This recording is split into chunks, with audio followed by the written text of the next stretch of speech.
হ্যাঁ বোন। আসসালামু আলাইকুম রহমতুল্লাহ। আমার প্রশ্ন ডক্টর জাকির নায়েকের কাছে। আপনি আপনার লেকচারে হিজাবের শর্তগুলোর কথা বললেন।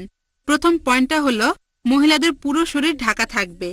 এখন মুখ আর হাতের কবজি কি ঢাকা থাকবে নাকি খোলা থাকবে? এটা একটু ব্যাখ্যা করে বলেন। বোন, আপনি প্রশ্ন করলেন, যখন আমি হিজাবের শর্তগুলোর কথা বলেছি, হিজাব পালনের যে 6টা শর্ত আছে, সেখানে প্রথম শর্তে আমি বলেছিলাম মহিলাদের পুরো শরীর ঢাকতে হবে, শুধু মুখ আর হাতের কবজি বাদে। আমি বলেছি অনেক বিশেষজ্ঞ বলেছেন এগুলোও ঢেকে রাখতে হবে। এখন আমাকে প্রশ্ন করছেন যে কোনটা ঠিক, পুরো শরীর ঢেকে রাখতে হবে নাকি মুখ আর হাতের কবজি বাদে। এই প্রশ্নটা নিয়ে বিশেষজ্ঞরাও সমস্যার মধ্যে আছেন। আর মুসলিম হিসেবে আমাদের উচিত কোরআন এবং সুন্নাহ মেনে চলা।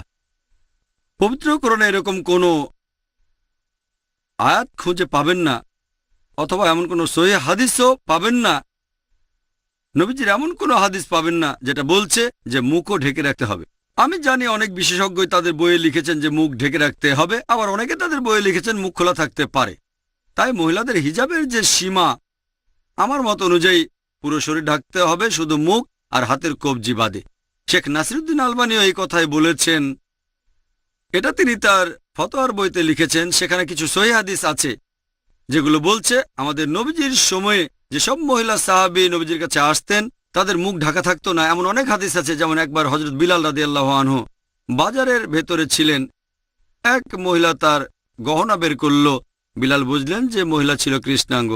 আরেকটা হাদিস আছে, এক সাহাবীকে বলা হয়েছে যদি কোনো মহিলাকে দেখতে চাও যাকে বেহেশতের প্রতিশ্রুতি দেওয়া হয়েছে, মহিলাকে দিকে তাকাও। সেই মহিলাকে চিনবেন কিভাবে যদি না দেখেন? আমি এ প্রসঙ্গে আগেও একবার বলেছি, অনেক হাদিসেই বলা হয়েছে আমাদের নবীজির সময়ে মহিলা সাহাবীগণ তাদের মুখ খোলা রাখতেন। শেখ নাসিরুদ্দিন আলবানীও এই কথাই বলেছেন। তবে আমি এটাও জানি আরও কিছু বিশেষজ্ঞ আছেন, যেমন শেখ বিন বাজ, শেখ উতাইমি, তারা যে মুখ ঢেকে রাখতে হবে। তবে প্রত্যেক খাঁটি বিশেষজ্ঞ, প্রত্যেক সালাফ বিশেষজ্ঞ, তারা যেটা বলেন যে মহিলা তার মুখ ঢেকে রাখে সে এমন মহিলা তিরস্কার করবে না যে তার মুখ ঢাকে না, আর যে তার মুখ ঢাকে না সে এমন মহিলাকে তিরস্কার করবে না যে মুখ ঢেকে রাখে। বিশেষজ্ঞরা একমত না। তবে এমন কোন সহিহ হাদিস নেই শেখ নাসিরুদ্দিন আলবানীর মতে যেটা বলছে যে মুখ ঢেকে রাখতে হবে। এরকম অনেক হাদিস যেমন আবু দাউদে আছে যে হযরত আয়েশা রাদিয়াল্লাহু আনহা, ওনার বোন আসমা রাদিয়াল্লাহু আনহা নবীজির সামনে আসলো। নবীজি বললেন, এখন তুমি সাবালিকা হয়েছ, তোমার পুরো শরীর ঢাকা থাকবে, শুধু মুখ আর হাতের কবজি বাদে। এটা একটা মুরসাল হাদিস। তবে নাসিরুদ্দিন আলবানীর মতে তিনি আরেকটা সহিহ হাদিসের সহায়তা নিয়ে বলেছেন এই মুরসাল হাদিসটা এখন সহিহ হাদিস হয়ে গেছে।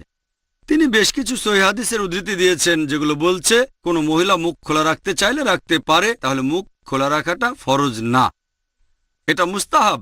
যদি কোনো মহিলা তার মুখ ঢেকে রাখে, আলহামদুলিল্লাহ, সুম্মা আলহামদুলিল্লাহ, এটা ভালো, আমি কখনোই আপত্তি জানাবো না। তবে আল্লাহ এবং তার রাসূল যে জিনিসটাকে ফরজ করেননি, কোনো মহিলা বা কোনো বিশেষজ্ঞই তখন সেটাকে মুসলিমাদের জন্য ফরজ করতে পারবেন না।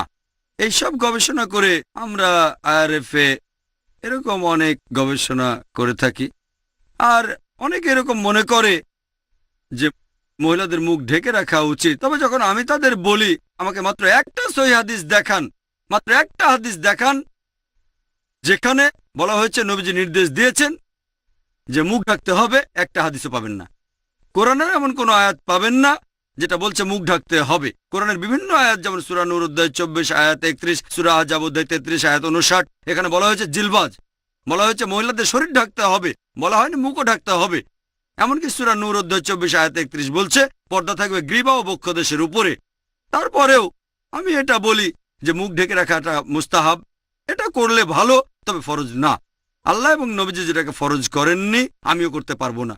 তাহলে আমার মতে ইসলামে মহিলাদের মুখ ঢেকে রাখাটা ফরজ না। তারপর অনেক বিশেষজ্ঞ আছেন যারা বলেন মুখ ঢাকতে হবে। আমি বলবো ভালো, এটা তাদের মতামত। যেহেতু কেউ আমাকে কোনো সহিহ হাদিস বা কোরআনের আয়াত দেখাতে পারেনি, এটার ভিত্তিতে আমি বলবো যেসব মহিলা তাদের মুখ ঢেকে রাখেন আলহামদুলিল্লাহ, কন্টিনিউ করে যান, আমাকে ভুল বুঝবেন না। আমি জানি এখানে আইআরএফ থেকে 17 জন মহিলা এসেছেন, তাদের মধ্যে 14 জন মুখ ঢেকে রাখেন আলহামদুলিল্লাহ, 3 জন ঢাকেন না। সিদ্ধান্ত আপনার, এটা ফরজ না। তবে যারা মুখ ঢাকেন খুবই ভালো, কন্টিনিউ করে যান, আমি বলবো না যে ঢাকবেন না। যেহেতু মুখ ঢেকে রাখা ফরজ না, তাই কোনো মহিলাকে মুখ ঢাকার জন্য বাধ্য করতে পারবো না। আশা করি উত্তরটা পেয়েছি।